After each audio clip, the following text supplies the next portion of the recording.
This is the only red Bible I own, and it is an Allan 62R.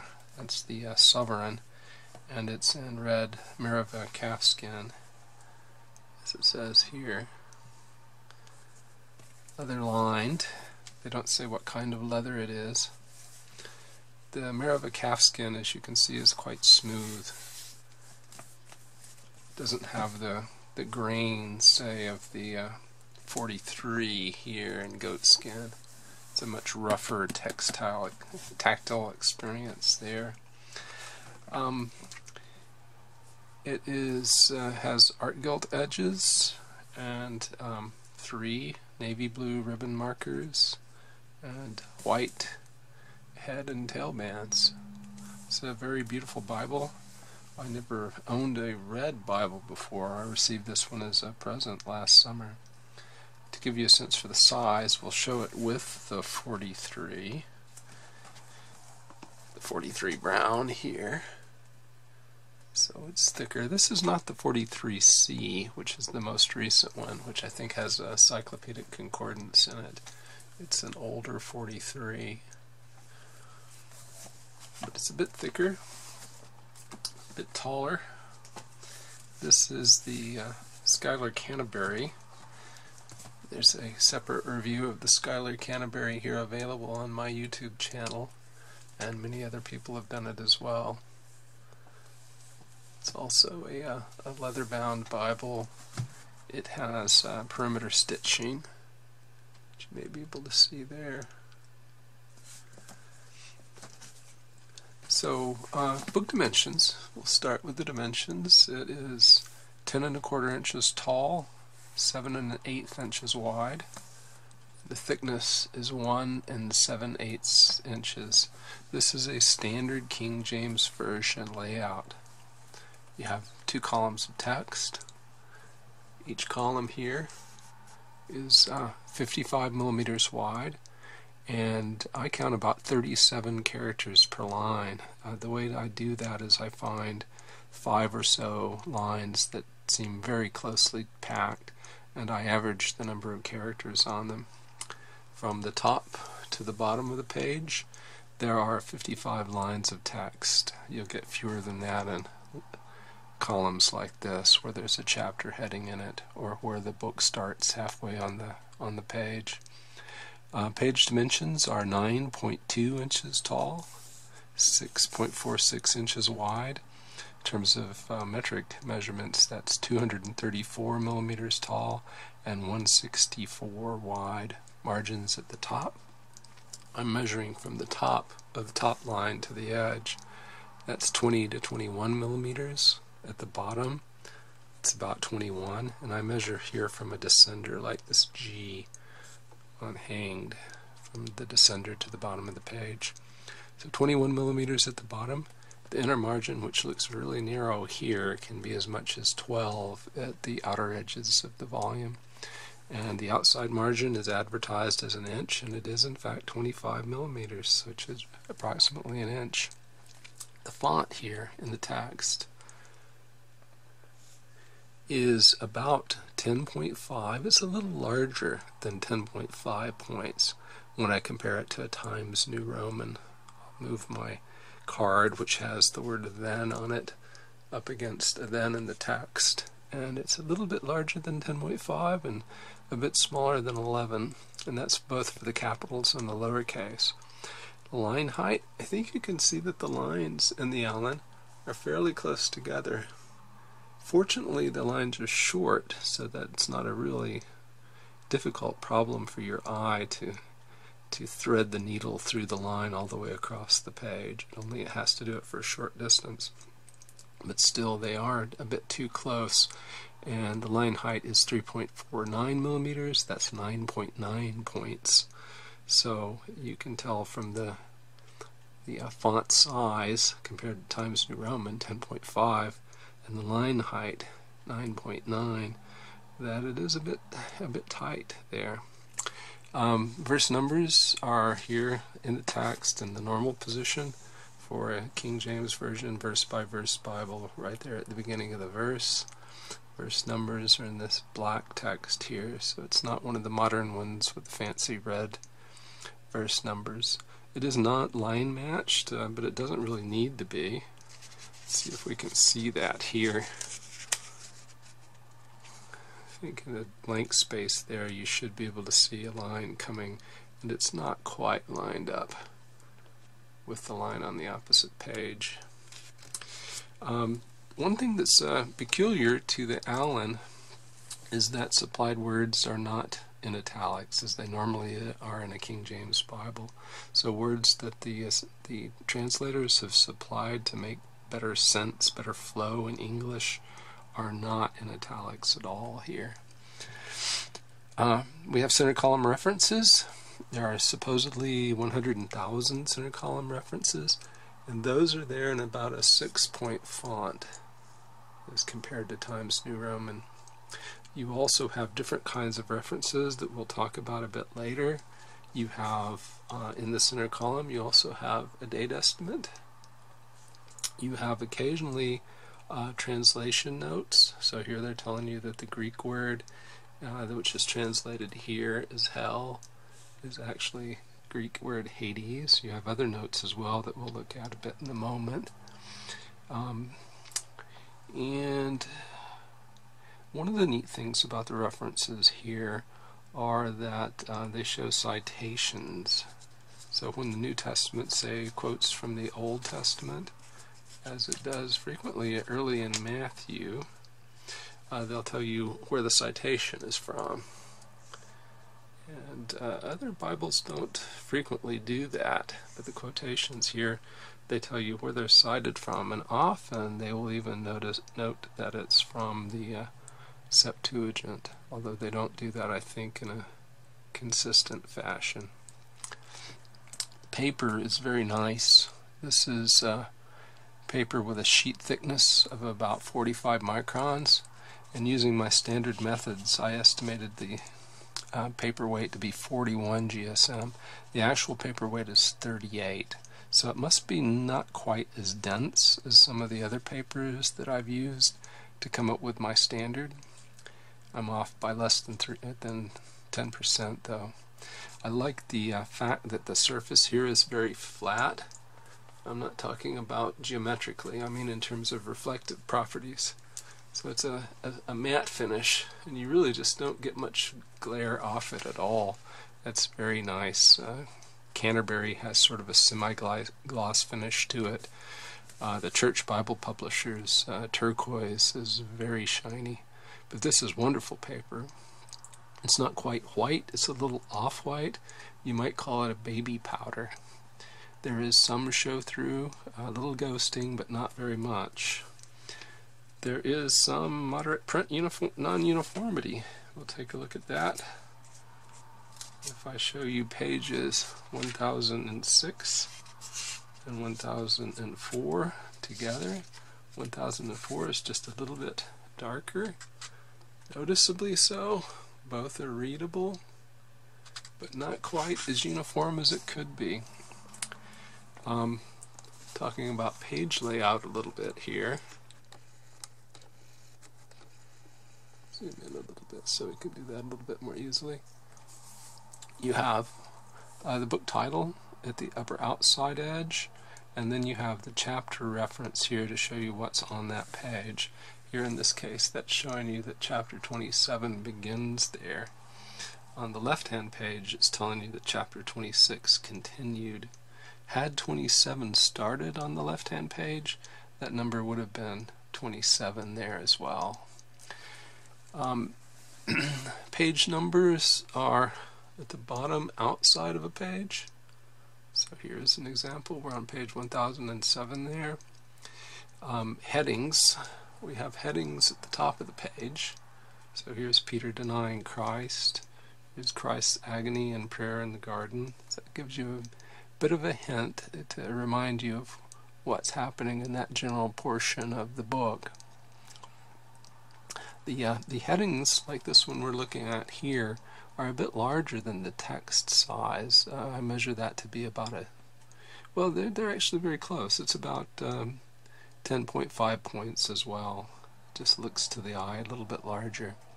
There are no book introductions, and as a general rule, although sometimes there are exceptions like Matthew and Genesis, the books of the Bible do not begin on their own pages. So here we are at Mark, and Mark's beginning like 4/5 of the way down the page. You may have noticed that the words of Christ are in black, as they were intended to be. You don't have to deal with any red letters, no bright reds, no faded reds. Everything's fine here. Let's look at the beginning of the book just for a moment. Here's our leather liner. You can see how it's tabbed in here. This is some kind of a synthetic bonded to paper, but the leather liner here is tabbed in, so it's edge-lined Bible, and then this second page is glued to this other page, and that makes this very stiff. And the book does not actually want to lie flat. It will lie open, but it gives you this bended kind of dove-wing effect here. At the very beginning of the book, you have a presentation page, family records, children, marriages, 2 pages of marriages, grandchildren, and then deaths. A title page mentioning that it's the King James Version and that it has chain references. Is the license to publish, given to R.L. Allan by the Crown in England. Mentioned that the rights are vested in the Crown. Allan 62 is printed in the Netherlands on acid-free paper by Royal Youngblood. And then you have the epistle dedicatory, but no translators to the readers. The font size here in the epistle dedicatory is about 9.5 points for capitals, such as G in God, W in Word, and about 9 points for the lowercase letters. At the other end of the book, after Revelation, just like the normal Longprimer, we have a dictionary of scripture proper names, 44 pages in 2 columns, with a font of about 7.5 points for the capitals and 7 points for the lowercase letters. After that, we have a subject index. Maybe going the wrong way. Subject index here. Subject index is 38 pages long. It's also in 2 columns, and the font size here, capitals are about 8 points, and the lowercase letters are about 7 points. After the subject index, we come to the concordance. The concordance is 162 pages long. It's also in 2 columns. Font size in the capitals is about 7.5 points, and in the lowercase letters it's about 7 points. And after that, we get to the maps. You have a blank page at the end of the concordance. You have a page giving you the list of maps, then a blank page. Then you have 9 Oxford maps. They are not into the gutter. They're beautiful, fairly detailed. They have a lot of topographic information, such as here. Subtle colors. It's not very brilliant colors, nothing that's garish. And you have an index to the maps. 4 pages, 4 columns. I measure it to be about 6 points, maybe a little bit smaller. Then 2 blank sheets, and then we have 16 lined sheets. Then you come to a couple of heavy pages in the back, just like in the front. 1, 2, 3 heavy sheets, and then the sheet that is glued to the sheet that's tabbed in to the liner in the back. And it tells you that it has Allan binding by Royal Youngblood.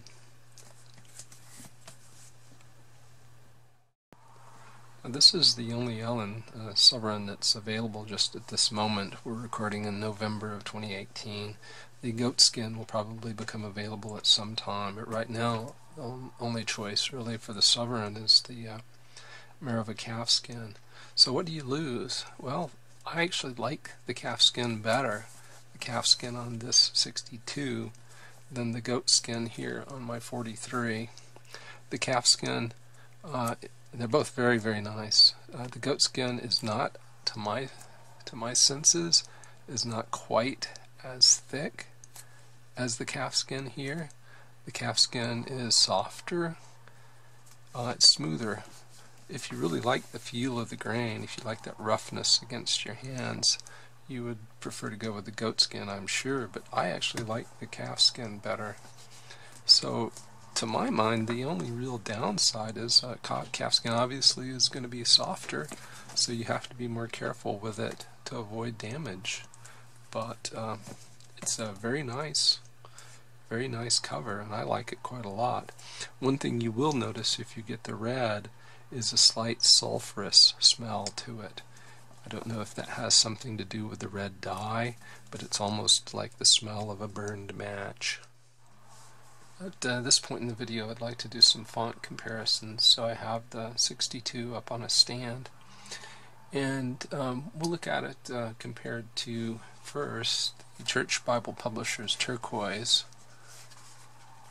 which is now on the right. As you can see, the turquoise, I don't have a Cambridge turquoise, and I don't intend to get one unless they produce a black letter edition. I simply don't want to buy a red letter for that kind of money. The turquoise has a bit larger font. The capitals in it are also about 10.5 points, a little bigger than that. But the lowercase letters are more like 11 points in the turquoise. Cambridge turquoise should look very, very similar to this church turquoise, but probably printed a bit more crisply. It's a very nice bold look on both the right and the left. One of the big differences here is that the line height here is larger than it is on the left. It's about 10.95 points on the turquoise and only about 9.5 points in the Longprimer. Another choice is the Schuyler Canterbury. So the Canterbury is now on the right. And Canterbury is considerably larger. It is about 10 points for the uppercase. Uppercase letters might be a bit smaller than those on the left, but the lowercase letters are 11.5 points by my measurement. It's advertised as an 11-point Milo font. The big objective measurement difference is the line height, which is 11.5 points over here to the right and only 9.9 points to the left. I've prepared a chart, which you should be seeing now. It kind of summarizes differences between the 62 Sovereign, the Schuyler Canterbury, and the Church Bible Publishers Turquoise. The turquoise I have is an older one that I bought last January or February time frame, and they've come out with newer models now with slightly different paper and also a wider margin. But I think the key things I'd like to point out is that the Schuyler Canterbury has that slim font that you just saw. It's a modern font, it's very crisply printed, but they don't use as much ink there as on the Longprimer. This chart shows you two photos I took from directly overhead, and the photo on the right is the Schuyler Canterbury, then on the left is the Allan 63. I left the camera's settings the same for both, but I set the exposure based on the Canterbury. So the Allan photo looks a little underexposed, But I wanted to do it that way rather than the other way, because the point I wanted to make is that the Canterbury gives you much more whiteness when you're looking at it. It has those thin inked lines, strokes on the characters, and you almost get a bleached effect. But to avoid overemphasizing that, I didn't set the exposure based on the Allan, so as to overemphasize my point.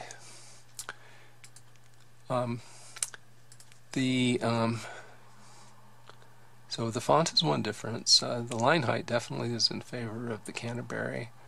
The Canterbury also has italics, but the Canterbury has no translation notes in it.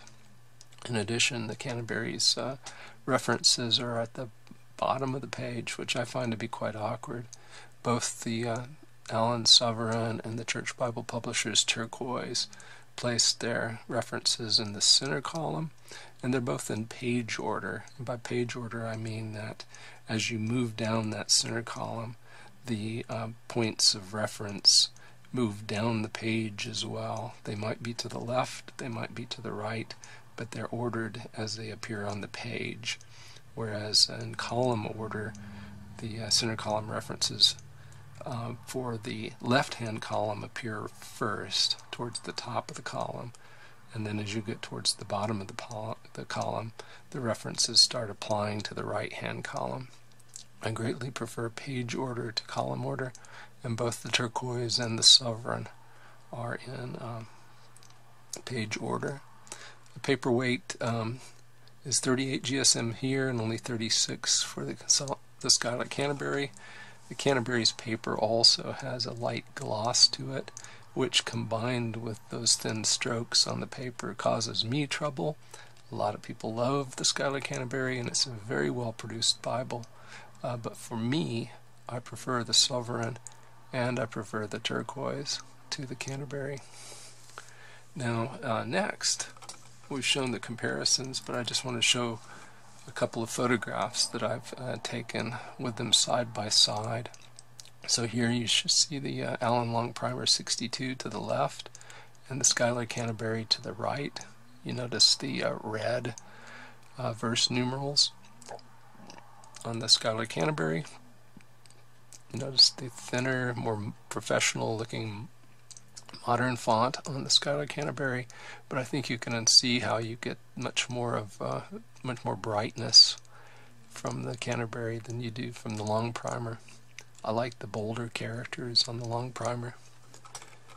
The Longprimer versus the Church Turquoise. So imagine that that font on the right printed more crisply and nicely, and you'll have your Cambridge Turquoise. And they're both very attractive. The Turquoise on the right is a larger font and the line spacing is more relaxed. But the Turquoise doesn't have as many references, and the translation notes that the Turquoise has are the original King James or the traditional King James translation notes, while the Longprimer has more modern ones. There are a couple of other King James Bibles that are very nice that should be considered as well. Unfortunately, I don't have copies of either, and I don't intend to get them. But one is a recent Nelson comfort print King James Bible with a large print that appears to be very nice from the reviews, and the other one is a large print version of the Westminster, the Trinitarian Bible Society's Westminster Reference Bible, which has something like an 11.5 point font, maybe a bit larger. I'm looking here at Hebrews chapter 2 verse 16 to make the point of the importance, at least in places, of using italics for words that the translators supplied to make the English smooth where the Greek wouldn't otherwise have come across that way. If you look at Hebrews 2:16, which reads, "For verily he took not on him the nature of angels, but he took on him the seed of Abraham," you think naturally that that has something to do with the incarnation, that he took on human nature. But when you look at it here in the Canterbury, I'll show you 2:16, Canterbury it says, "For verily he took not on him the nature of angels." So it says, the Greek says, "For verily he took not on angels, but he took on the seed of Abraham." So it's not clear that it's the nature of angels that's in view that he took on. Now, that helps you understand why when you read something like the English Standard Version, and I'm going to show you the same verse from my ESV Journaling New Testament, which has this very nice double-spaced print. I intend to review this Bible sometime soon. It says, "For surely it is not angels that he helps, but he helps the offspring of Abraham." So the nature is not in there, and you wonder, okay, where does that idea of helping come from? Well, it comes from a different way of translating the Greek word that is translated here in the King James Version as "took on." Without the italics, you think it has something to do with incarnation, but with the italics, you at least realize that the nature of angels and the nature of men isn't necessarily in view. Well, this is an example of something that went a bit haywire because of the lack of italics in the Allan Longprimer. We're in 1 John chapter 2, verse 23. "Whosoever denieth the Son, the same hath not the Father, but he that acknowledgeth the Son hath the Father also." You notice "but" is in brackets here. Now, if you look at this in a normal King James Bible that uses italics, you'll see, here's the Canterbury, and you'll see that everything after Father, the first occurrence of Father there is in italics. And what that indicates is that the King James translators were uncertain about whether that should be in the text, because it is not in the majority of the late Greek manuscripts, the ones that were providentially preserved in the Eastern Roman Empire and made their way west after the fall of Constantinople in 1453. So everything in italics was added, but it's doubtful to the translators, and then they put the "but" in brackets there because they wanted to indicate to you that that "but" is not in this Greek that they translated this from. This Greek is in a few manuscripts, and it's also in the more ancient manuscripts that translations like the English Standard Version and the New American Standard Version are made from. When you lose the italics, you really should lose the brackets also, because the brackets are simply there telling you that that's a translator-supplied word, and in the Longprimer, we don't do anything with translator-supplied words but leave them in a normal font. So the brackets there around "but" are just an artifact. In this section of the video, we're going to take a closer look at the center column references. We talked about the citations earlier, and we mentioned the date references. So here in Matthew 6 and 7, the estimate is that these events occurred in AD 31. Another thing I did not mention earlier was this parallel passage type reference. So here at 25, there's a B, and the B says that for verses 25 to 33, here on the left, there's a parallel passage in Luke 12, 22 through 31. Another kind of note has to do with translations and with the text base, and these you will not find in the, well, you don't find any notes in the Canterbury. You won't find those in the Turquoise, and probably in other King James Bibles as well. These are fairly unique. They are not the traditional notes that you find in the center column. So here at 627, which of you by taking thought can add 1 cubit to his stature? The note here too says that could be age. So the thought could be that you're adding length to the time of your that you spend on earth, kind of metaphorical use of a cubit for time. Several other examples here I have on a few charts. The next one is Mark 7:19. Because it entereth not into his heart, but into the belly, and goeth out into the draught, purging all meats. The marginal center column note suggests a different reading, making it a question that ends at draught. So there's a question, and then this he said, making all meats clean. So it's a different way to construct the text.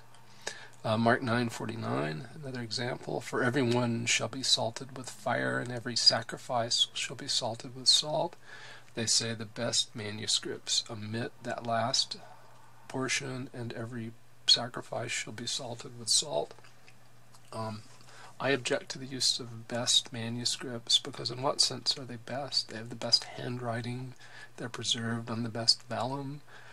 We don't know if they're actually the best manuscripts until we get the autographs. We don't have the autographs. So you really don't know what the original reading was for sure, and you would need to know that to be able to ascribe goodness in terms of accuracy, and that's what they're implying there. Next example is Mark 11:3, and if any man say unto you, why do you need this? Say ye that the Lord hath need of him, and straightway he will send him hither. Him there is the colt. Jesus is sending people in to get a colt so that he can ride into the city. And the marginal reading is suggesting that the thing that the disciples are to say to the person who owns the colt includes that the Lord will send the colt back again, whereas the way I think most of us would read it in the King James Version as written is that they say to the man who owns the colt, the Lord has need of him. And the disciples are to understand that when they say that to the man will straightway send the colt to Jesus. But this interpretation is that they are to say to the man that the Lord has need of him, the colt, and the Lord will send the colt back there again. A few more examples. We won't go over all of these, but Luke 1:28, best manuscripts again. They omit, blessed art thou among women, so that's in there. Luke 2:14, that note is in there, by the way, that's what I mean to say. Luke 2:14 is a different reading that they give in the margin, which is the reading that's in the Alexandrian type of manuscripts. John 1:18, they mention that some of the old manuscripts have the only begotten God, or God only begotten, instead of the only begotten Son. John 5:3, the best manuscripts omit the words from waiting up to the end of verse 4. Again, I don't know how they know those manuscripts are the best. Here are a few more.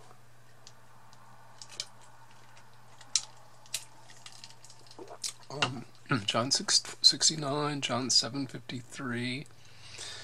So the entire what's called the pericope adultery or adulterae, 7:53 through 8:11. They mention that that's omitted. Best manuscripts omit Acts 8:37. Best manuscripts omit it is hard for thee to kick against the pricks in Acts 9:5. But as I pointed out, it's not consistent. You'll see that 1 John 5:7, there's no note, and perhaps that's the most egregious insertion into the New Testament of something with little to no textual warrant.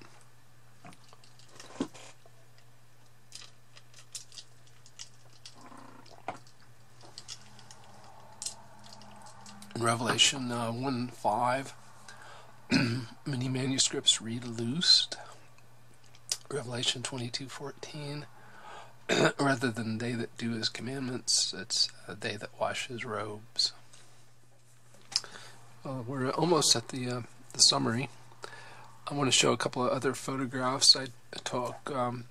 This is the Schuyler Canterbury taken at something of an angle, to give you a sense for that ratio of whiteness from the page versus blackness from the print. And this is a similar photograph of the Longprimer Sovereign. You can see they use a lot more ink on the Sovereign, and that really appeals to me. I like a lot about this Bible. I like the nice soft flexible cover. I really do like the calfskin better than the goatskin, although I realize it's not going to be as durable. I like the print. It's very nice and dark. It is darker here than in my Allan 43. Other people have had that experience too, I've noticed in reviews on the internet. Print is nice and dark. It's a reasonable size font. It's not as large as some other ones, but I think it's very nice. I do wish that there were more spacing between the lines. Perhaps if they had taken one or two lines off the page and spread the text just a bit more, it would have been better. Very pretty art gilting here. It's very nicely done. Lined pages at the end. Very much to like about the book. The center column references are not quite as exhaustive as those in the Westminster, the TBS Westminster, but I like them a lot. I actually do enjoy the text critical notes that point out differences between the translation or the textual base that prevail here in the 1611 time frame with the King James translators, and in the more modern time frame where we have different lexicons and we have more ancient manuscripts that have come to light. So all in all, I really enjoy the Allan Longprimer. I think it's an excellent King James Version choice. Here's another one. The oldest manuscripts have good, and that is pointing out here that the oldest manuscripts would read, the old is good. Can't think of anything else to say. It's a very excellent book, and if you decide to buy one, I think you'll enjoy it if you're a King James Version user. So thanks very much for watching. Appreciate your liking, and if you feel so inclined, subscribing.